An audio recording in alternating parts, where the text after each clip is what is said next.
ಇಲ್ಲಿ ತನಕ ಕೆಂಪುಕೋಟೆಯ ಮೇಲೆ ನಿಂತು ಸುದೀರ್ಘವಾಗಿ ಮಾತನಾಡಿದಂಥ ಪ್ರಧಾನಿಯವರ ಭಾಷಣವನ್ನು ನಾವು ಆಲಿಸಿದ್ವಿ. ಎಲ್ಲ ವಿವರಗಳನ್ನು ಎಲ್ಲ ಸಂಗತಿಗಳನ್ನು ಬಿಚ್ಚಿಟ್ಟರು. ಇನ್ನು ರಾಜಧಾನಿಯಲ್ಲೂ ಕೂಡ ಬೆಂಗಳೂರಿನಲ್ಲೂ ಕೂಡ 80ನೇ ಸ್ವಾತಂತ್ರ್ಯ ದಿನಾಚರಣೆಯ ಸಂಭ್ರಮ. ಮಾಣಿಕ್ ಷಾ ಪರೇಡ್ ಮೈದಾನ ಈಗಾಗಲೇ ಸರ್ವ ರೀತಿಯಲ್ಲೂ ಕೂಡ ಸಜ್ಜಾಗಿದೆ. ಡಿ ಕೆ ಶಿವಕುಮಾರ್ ಮುಖ್ಯಮಂತ್ರಿಯಾಗಿ ಮೊದಲ ಬಾರಿಗೆ ಧ್ವಜಾರೋಹಣ ಮಾಡ್ತಾರೆ. ಇದೊಂದು ಐತಿಹಾಸಿಕ ಅವರ ಪಾಲಿಗೆ. ಜೀವನದಲ್ಲಿ ಅವರು ನೆನಪಿಟ್ಕೋಬೇಕು ಅಂತಹ ದಿನ ನಾವು ತೋರಿಸ್ತಾ ಇದ್ದೀವಿ. ಮಾಣಿಕ್ ಷಾ ಪರೇಡ್ ಮೈದಾನದಿಂದ ನೇರ ದೃಶ್ಯಾವಳಿಗಳು. ಮುಖ್ಯಮಂತ್ರಿ ಇವತ್ತು ಸುದೀರ್ಘವಾಗಿ ಮಾತಾಡ್ತಾರೆ. ಅವರ ಮಾತು ಅಂತಂದ್ರೆ ಇತ್ತೀಚಿನ ದಿನಗಳಲ್ಲಿ ನೋಡ್ತೀವಿ ನಾವು. ಸಂಸ್ಕೃತ ಶ್ಲೋಕಗಳಿಂದ ಹಿಡಿದು ಸೂಕ್ತಿಗಳಿಂದ ಹಿಡಿದು ಉಕ್ತಿಗಳಿಂದ ಹಿಡಿದು ಜೀವನಾನುಭವಗಳನ್ನು ಕಟ್ಟಿಕೊಡುವಂಥ ಪ್ರಯತ್ನವನ್ನು ಮುಖ್ಯಮಂತ್ರಿಗಳು ಮಾಡ್ತಾರೆ.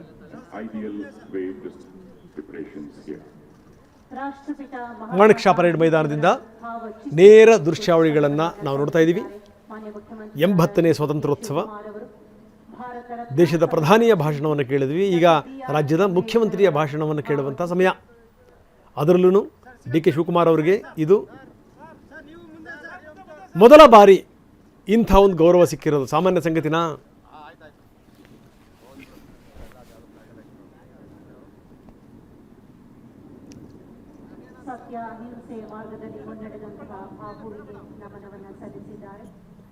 ಅವರ ಪತ್ನಿ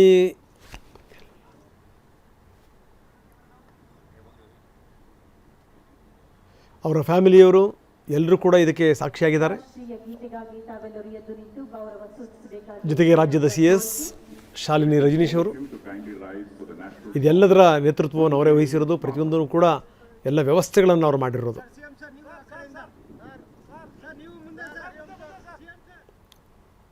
ಮುಖ್ಯಮಂತ್ರಿಗಳು ಪತ್ನಿ ಸಹಿತವಾಗಿ, ಕುಟುಂಬದ ಸಹಿತವಾಗಿ ಬಂದು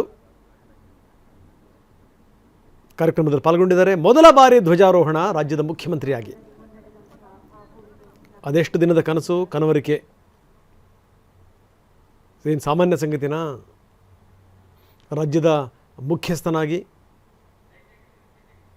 ಆಡಳಿತ ಸೂತ್ರದ ನಾಯಕನಾಗಿ ಈ ರೀತಿ ಧ್ವಜಾರೋಹಣ ಮಾಡುವಂಥದ್ದು ನಿಜಕ್ಕೂ ಹೆಮ್ಮೆಯ ಸಂಗತಿ.